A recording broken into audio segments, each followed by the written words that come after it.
Okay, next up in our video series is learning all about sex hormones. So I do see a lot of people who are concerned about hormone balancing, and I think that there's a lot of information out there that might be misrepresented. So I would really like for you to understand a little bit about the hormone cascade and what it means for your overall health. So this is just a general introduction to sex hormones. So it's really important to realize where hormones come from. You certainly don't have to memorize this entire flow chart, but I just want you to see that there are a lot of different precursors to your end products of things like testosterone and estrogen. And this sex steroid hormone cascade is exactly the same in men and women.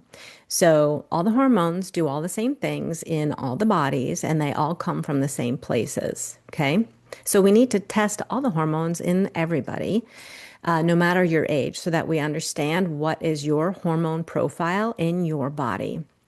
And cholesterol is the precursor to our hormones, cholesterol and vitamin D, which come together to make our master hormone, pregnenolone. And then you can see that pregnenolone is actually the precursor to both our sex hormones and our adrenal hormones, cortisol. So this is why it's so important to remember that the chronic stress response, that physiological response to stress that I mentioned in our last video, that impacts your sex hormone levels pretty significantly because, again, all the hormones come from the same precursors. Okay, very important to just think about that. So, pregnenolone. Pregnenolone is made from our LDL cholesterol, and it is the closest to cholesterol in structure. It is made in the brain, the peripheral nervous system, your adrenal glands, the testes, ovaries, and even in the placenta. And unfortunately, as we get older, pregnenolone levels do decrease, so that by the time you're 75, you've got about 65% less than when you were 35. Yay! It is the precursor to the rest of our sex hormones. It enhances memory and learning, reverses depressive disorders, protects your brain cells, improves energy, improves sleep, reduces pain, decreases inflammation, just an overall great hormone, even all by itself. So some of the things that can decrease pregnenolone include aging, overeating of saturated and trans fats, and having low LDL cholesterol. Statins, I'm going to argue with your cardiologist about suppressing your LDL down to 70. Having low thyroid function, having a pituitary tumor, or being very seriously ill. And when your pregnenolone gets low, you really don't feel great. So you can have symptoms like arthritis, depression, fatigue, lack of focus, memory issues, difficulty dealing with stress. Again, you need pregnenolone in order to make cortisol, which helps you manage stress, right? And also maybe not sleeping so great. You can also have too much pregnenolone, and that's not great either. So that can cause acne. It can actually make you feel tired or irritable, cause racing heart, headaches, retention of fluid, sleep disturbance, and muscle soreness. But when your pregnenolone is low, which is the more common issue that I see, uh, it definitely can make you be more inflamed. So taking pregnenolone can actually be anti-inflammatory. Now, I do not recommend just buying pregnenolone off of Amazon, and I certainly don't recommend taking pregnenolone without the guidance of a very knowledgeable healthcare provider. Okay.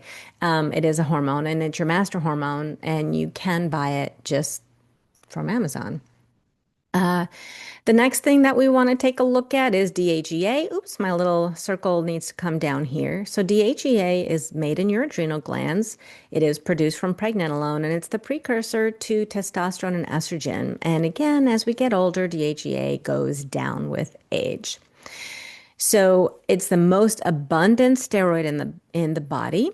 It is most abundantly produced across the lifespan. It helps to regulate your metabolism, and it really helps to maintain bone density. But this is another way that chronic stress, physiological stress, can impact your hormone levels overall, because initially, when you're very, very, very stressed out, your body will secrete a lot of DHEA, and then over time, it starts to come down. But it is important initially to think about DHEA as being your resilience. And over time, when your resilience is depleted, your body's ability to recover from those chronic stressors just becomes more limited. So DHEA can get decreased as we get older. It decreases in menopause. It decreases in chronic stress from smoking and again from using statins. So there are a lot of symptoms that are associated with low DHEA. All of them pretty common symptoms that I see. So being tired, uh, decreased bone density, decreased ability to handle stress, brain fog, decreased concentration, low mood, low testosterone and estrogen, weight gain or weight loss resistance. Now, again, we can also have high DHEA, which then gives us symptoms of things like anger, depression, changes in your voice, irritability, poor sleep, sugar cravings, again, weight gain or weight loss resistance. So that can come from too much or too little DHEA, which is why testing is so important. But we definitely know that taking DHEA can really help. And there's even a vaginal form of DHEA for menopausal women, which has been available on the market now, Intra Rosa, for quite some time. Testosterone is our next hormone in our cascade, and it is produced in the testicles, the adrenal glands, and the ovaries. Again, both men and women need this and make it. It helps to build and maintain our muscle mass, and it is responsible for our male or secondary sexual characteristics. So it is also thought to really enhance libido, which it can, but it certainly is not the only thing that impacts libido, people. A lot of other things do as well.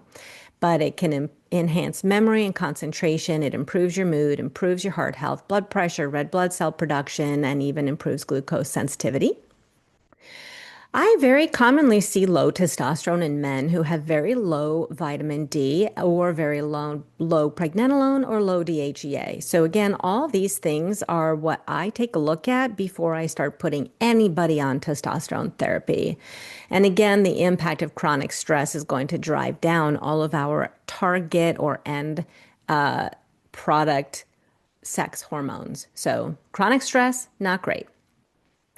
Diet impacts testosterone. So does actually marijuana was going to lower testosterone. We can have high testosterone too, again, from chronic stress, from frequent high intensity exercise, from overproduction of DHEA, from poor elimination of testosterone, obviously taking testosterone, and adrenal tumors.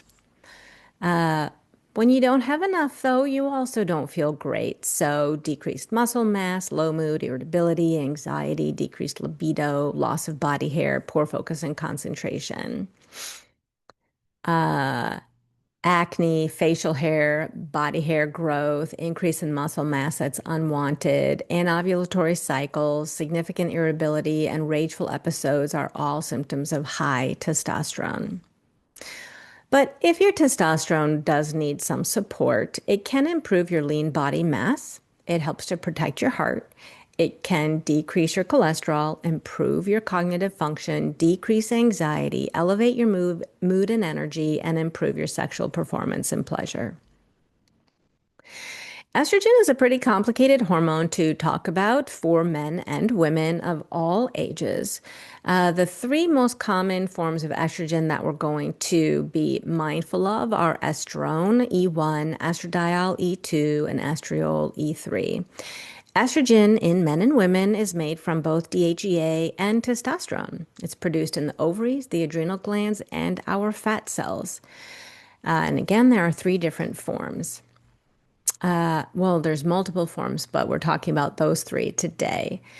Estrogen has over 400 functions in the body, and we know that it can be cardioprotective in women. It improves our good cholesterol, HDL. It decreases our LDL and triglycerides. It helps to maintain bone density, improve sleep, improve mood and the sense of well-being, and improve memory and brain function. So, things that can decrease estrogen, again, stress, and then low precursors, of course. And then, of course, our age. and our brain regulation, right? So decreasing the follicle stimulating hormone that's secreted by your brain. Eating disorders, autoimmune conditions, and nutritional deficiencies can also impact estrogen levels. I very often see high estrogen in women as well, and that can come from carbohydrates, it can come from alcohol, sedentary lifestyle, and environmental exposure to xenoestrogens, even bacterial overgrowth or impaired elimination of estrogen. When estrogen is low, we really don't feel great. So, vaginal dryness, anxiety, mood swings, depression, sleep disturbance, loss of sexual interest, panic attacks, chronic UTIs, and indigestion are just a few symptoms of low estrogen. And again, men need estrogen too. So, I don't want you guys to feel out of the conversation here because men need estrogen for regulating their mood, their sleep, and anxiety as well. Okay. High estrogen, sometimes these symptoms overlap. So, feeling emotional, easily tearful, irritable. Obviously, if you're still having periods, they can be very painful, very heavy, very frequent, and increased risk of breast cancer, again, in men and women. So, in women who need estrogen, we do see that there are some pretty significant physical improvements in overall managing symptoms. So, improving sleep, anxiety, protects the brain, protects the bones, protects the heart. Again, that was only a partial list. Next, we move on to progesterone, which is an often under-recognized hormone, particularly in women's health. So, progesterone, I do want you to notice just how high up it is on this steroid cascade. Okay. I mean, estrogen's way down here, and here's progesterone. So, you got to think progesterone's pretty darn important, right? So, it's one of the first metabolites of pregnenolone. So, it's produced in the adrenal glands and the ovaries, produced in the brain and heart, and it actually plays an important role in the formation of embryos. So, progesterone balances estrogen, it promotes immunity, it increases your metabolic rate, improves sleep, helps to build bone, helps to maintain bladder function, enhances the action of thyroid hormones, aids in ovulation, maintains pregnancy, lowers LDL, and helps prevent anxiety. Again, these are only some of here's more symptoms down here. So it's anti-inflammatory, regulates cognition and mood, lowers blood pressure, improves hair growth. So lots of good systemic benefits from progesterone. So again, chronic stress, I just cannot impart on you enough how often I see the physiological response to stress really messing with people's just natural body functions. And of course, stress can decrease progesterone as well. So does sugar, saturated fat, vitamin deficiencies, zinc deficiencies, hypothyroidism. And sometimes we do have a condition, a prolactinoma, and that can actually suppress progesterone levels. Rarely, progesterone can be high. I don't see this very often, but I have seen it in women who are being given absurd amounts of progesterone, particularly through creams that they're buying from unnamed places. So I really do recommend working with a knowledgeable provider and testing your progesterone appropriately in order to know if you're getting the proper amount of progesterone.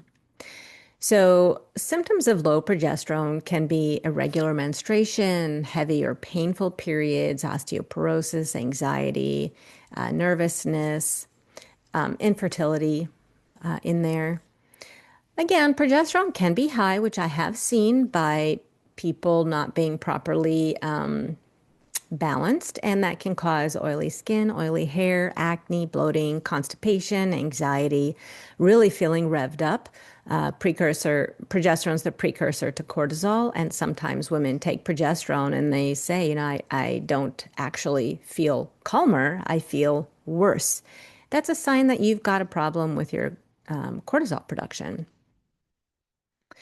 So, benefits of progesterone is that it is anti-inflammatory, it's anti-anxiety, it does balance all of our other hormones, it increases your metabolic rate, improves scalp hair, lowers LDL cholesterol, helps the body use and eliminate fats. So lots of great things. But again, chronic stress alters the hormone cascade to promote the production of cortisol. So oftentimes we can get something called pregnenolone steal. So we can start having arrows existing on this hormone cascade that wouldn't normally be there when we're just chronically needing to pump out cortisol in order to deal with the impact of chronic stress on the body. So it was kind of a crash course. It was a lot of information about hormone balance, but I just want you to be aware that it's actually a pretty complex system in order to evaluate in any body, and that is what I will do with you.